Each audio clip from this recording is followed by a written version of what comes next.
Mr. Speaker. Questions and comments. The Honourable Member for Nanaimo, Ladysmith. Well, thank you, Mr. Speaker, and I'd like to thank the honourable member for his speech. I have to say that it's not lost on the Indigenous people in my riding or Indigenous people across this country that there is a huge contrast in the way that the peaceful protesters in Wet'suwet'en were treated and how the RCMP stood back in this case and watched people, an angry mob, burning vehicles and attacking, throwing stones.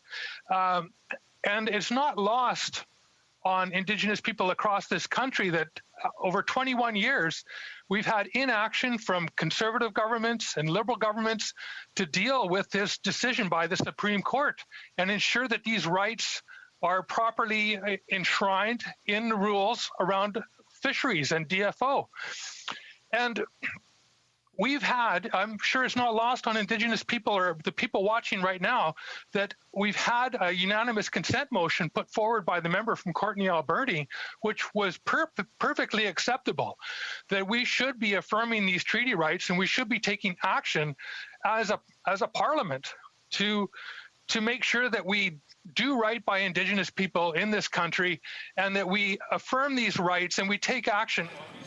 We'll just trying to move along. We still got to get one more question in. The Honourable Member for Mission-Matsqui, Fraser Canyon. I'd like to thank the member from Nanaimo for his question. And yes, it is not lost on me about what happened with the RCMP. And that's why it's so unfortunate that the ministers responsible are not there in Nova Scotia right now trying to defuse the situation.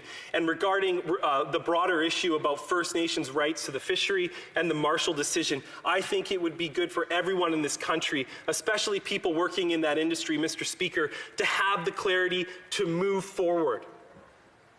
There's a lot of areas where First Nations and non-First Nation fishers agree that things can be done. Conservation, number one. That's an area where everyone can focus on improving our stocks, especially on the West Coast, to ensure the sustainability of our fishery for future generations. So yeah, we need to have clarity. We need to have some action on the Marshall decision.